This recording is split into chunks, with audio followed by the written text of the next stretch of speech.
Hey guys, so I was just at a seminar with Jeffrey Goodmer about a week ago, and one thing that he really emphasized was the importance of having a really good business card. I decided to create my own unique card that will stand out a lot more from the crowd, above and beyond what just the traditional business card is. It was something I had already thought about, but since he really put it into my mind, I realized the importance of getting it done in a timely fashion. The card that you're seeing here is just the traditional type of business card with my logo, my name, Chief Marketing Officer. I know it's a little bit hard to see, but let me zoom it in here. Chief Marketing Officer, address, phone number. That's the front, and this is the back. Just very, very simple, nothing fancy.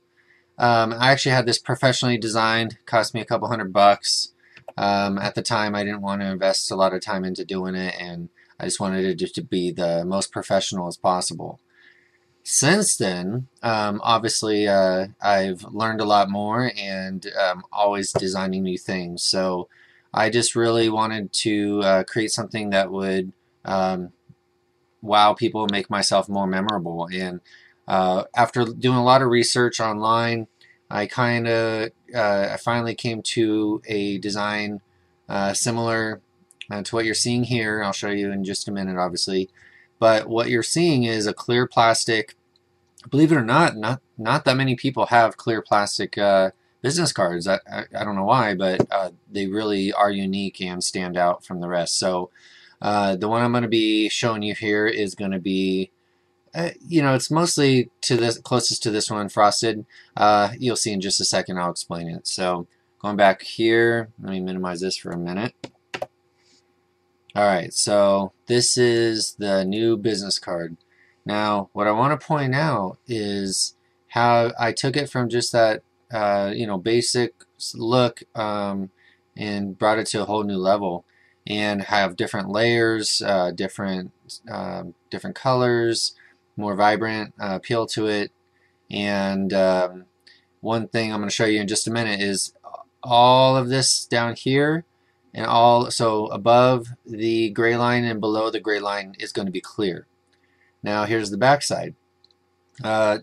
Nowadays, with social networking being so prominent in the workplace, I wanted to make sure that I included all my social networking pages on the business card, Twitter, Facebook, LinkedIn, YouTube, and Google.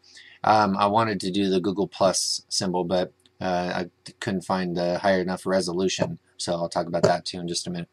All right, so this will be clear and that'll be clear, so that way you can still see through it without the front and the back interrupting with each other.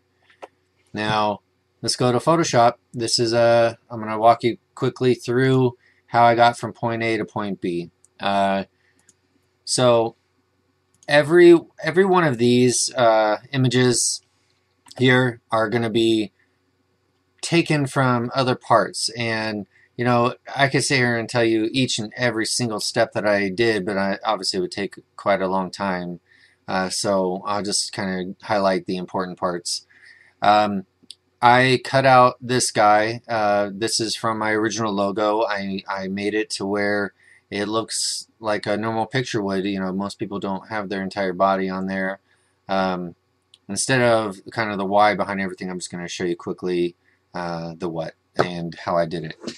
All right, so these little blue lines that you're seeing right here, those are actually guides, and so they're very, very useful to use on images when, let me just go back in, it's easier to see, when you want to get everything aligned to the exact spot. And especially since I was going back and forth between two images where the white had to be perfect, I had to use these measurements just to make sure that I got it into the right spot. And so those are actually found, let me zoom it out just so easier.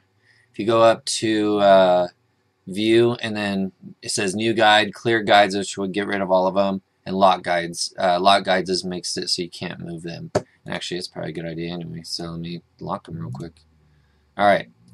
And you can do them vertical or horizontal. You can move them up and down all around. It's what allowed me to line up all my social network icons, and then going horizontally, I wanted to make sure that all of the actual web pages lined up perfectly as well. And then over here, I used it for the border. I don't remember. Oh, this was actually the exact center of the document. You can't see it on yours, but hang on. So right here, I put that one in there to show me the exact center of the document, so that way I could have everything aligned nicely to it. All right, let me zoom it out. Now, the one thing about this type of creation here is it is full of all kinds of layers. A layer is just like what it sounds like, just as if it were a onion. You know, you have all these different kinds of layers, and so it's the same principle. The ones that are on the top are going to be the ones that are at the forefront of the image. The ones at the bottom are the ones that are going to be at the bottom of the image. I'm sorry, the back in the background. So this layer 5 down here doesn't really matter the names because I've moved everything around. This layer 5 is the background. So if I wanted to, this little eyeball right here turns it on and off. So if I want to turn it on and off, right now I have it off so I could see the clear. And you know, there's so many little things that you can do.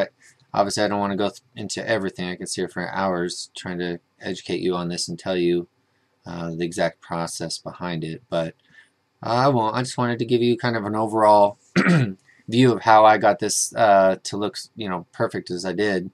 Another nice feature that I didn't bring up, you know, if you're familiar with Photoshop, you already know some of this, but these grids that you're looking at right here, this is for also getting everything aligned. You can tell the system to snap everything to the grid, which means that instead of being in the wrong position, it'll automatically connect itself, which is called snap, to that position.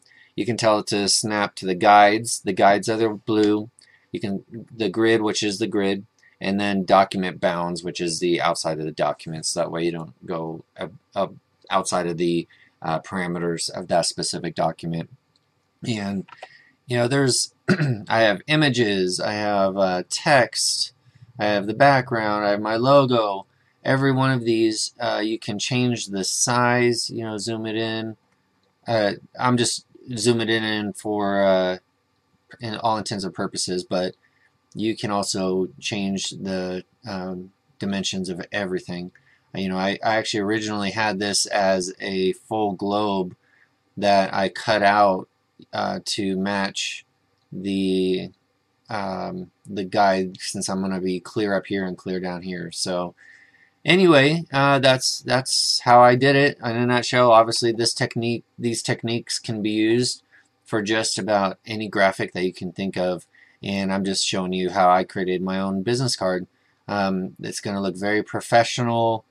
There's a lot of little stuff in here to it, but take me too long. So anyway, I hope you enjoyed it, and stay tuned for some more tutorials. I'll teach you how to do little things here and there, and kind of my goal is to get you on the right track to your success. But also, if you need any help, just let me know, and I can answer any questions that you may have, or anything else we can discuss further. All right, thank you. Bye-bye.